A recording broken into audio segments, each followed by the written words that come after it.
Hello, everyone. I'm Charlotte Marcelino from the University of California, Davis Medical Center, and it is my privilege to share with you my evidence review on reducing blood culture contamination.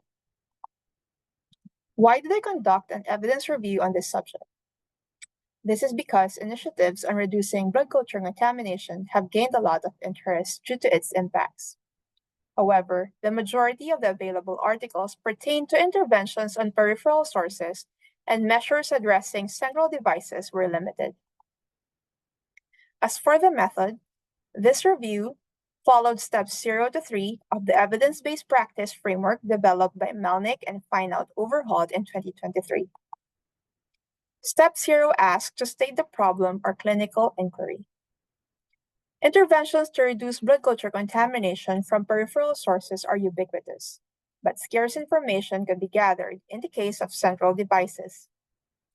Another thought is that the discard and divert method can be used in peripheral devices, but was never investigated in central devices. Step 1 forms the PICO question. In this review, the PICO question is, in patients whose blood culture samples were collected from central devices or peripheral sources, how do best practices or strategies compared to current practice affect blood culture contamination? Step 2 is the search strategy.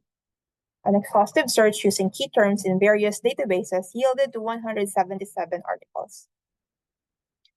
The 177 articles were screened based on titles, keywords, and abstracts targeting meaningful blood culture sample collection techniques and line management practices. 17 articles were finally included in the review. Step 3 appraises the articles for value and how these articles address the clinical inquiry. This table summarizes the level of evidence of the 17 included studies. In this review's 17 included studies, Articles 1 and 2 provide valuable insights on how to possibly reduce blood culture contamination collected from central devices. Article 3 implemented different approaches to reduce contamination from both central and peripheral sources, and the other 14 articles discussed interventions used in peripheral sources. In all, this review consists of 2 Level 2 evidence articles, 1 Level 3 evidence article, 1 Level 5 evidence article, and 13 Level 6 evidence articles. This slide summarizes the interventions used by the studies, and the next slide shows their outcomes. Both Articles 1 and 2 on central devices resulted in reduced blood culture contamination. Article 1 suggests that blood culture contamination was less from the samples collected from the non-wire hub. Article 2 found that blood culture contamination and incidence of CLABSI were less in the group that used passive disinfection. Article 3's initiative targeted reducing blood culture contamination from central devices by discouraging routine sampling from these sources. Article 3 also employed 2 nurse collection technique and sample collection kits. This article resulted in a notably reduced number of blood culture samples collected from central devices, decreasing blood culture contamination and CLABSI incidence. This article also reinforced the active disinfection for central devices.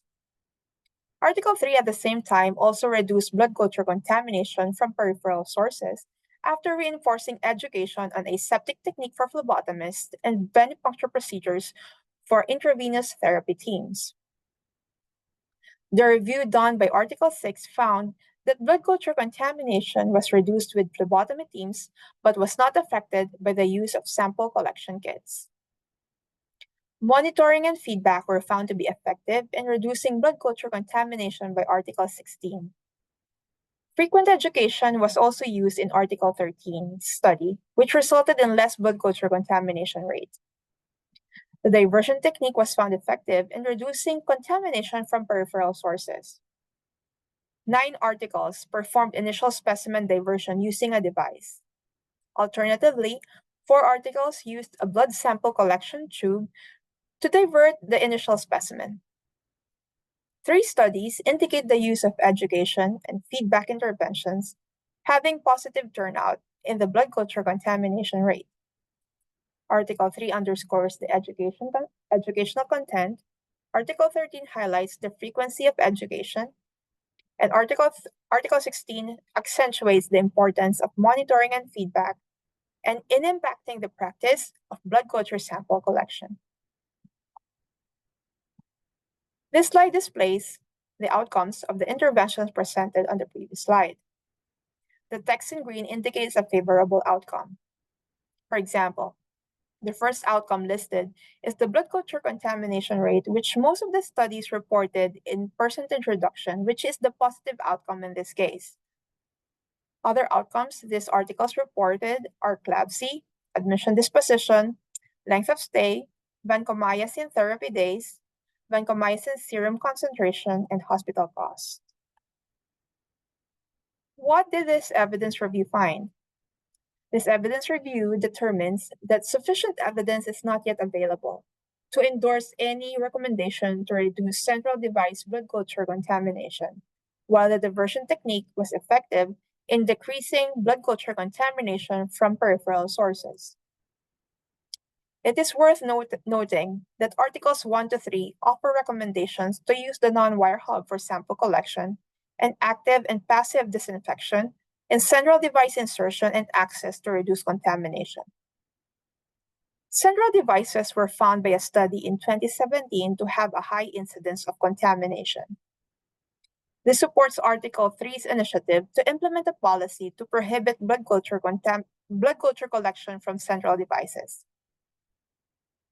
Why do we need to address blood culture contamination from central devices differently from peripheral sources? This is because central devices can become contaminated through different routes. Joint Commission in 2022 identified these routes as extraluminal and intraluminal. Furthermore, other causes of central device contamination were described in other studies. In a 2008 article, the causes of central device contamination were identified as being related to the device, to the catheter hub, to the infusate, to the insertion site, or from an already existing infection. Despite the valuable information on central device blood culture contamination revealed in this evidence review, these are not sufficient to inform any practice change at this time. Generating new knowledge to strengthen the current body of evidence is deemed warranted. As for the peripheral sources, a study in 2015 endorses that skin can be disinfected but cannot be sterilized, and up to 20% of skin flora remains viable in the keratin layer of the skin, even after skin preparation. With this information, and as shown in the review, blood sample diversion was found to be effective in reducing blood culture contamination from peripheral sources. As a conclusion, this review determines that 1. Sufficient evidence is not yet available to endorse any practice change recommendation to address central device blood culture contamination.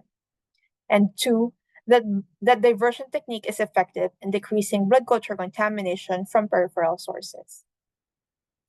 Where can this evidence review lead us? This evidence review suggests that new knowledge is necessary.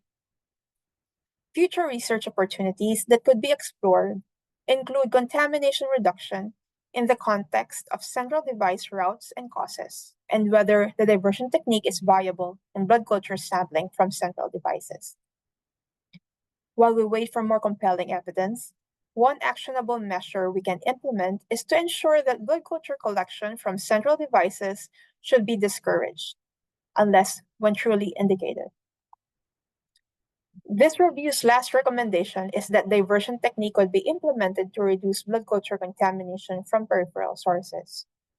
And as a final message, with the best available evidence combined with clinical expertise and patient values and preferences, meaningful evidence-based practice changes could be reached.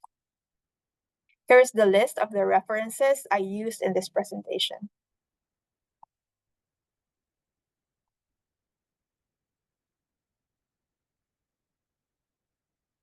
I would like to thank the following for the opportunity to develop and disseminate this evidence review. And that wraps up my presentation. Thank you everyone for listening.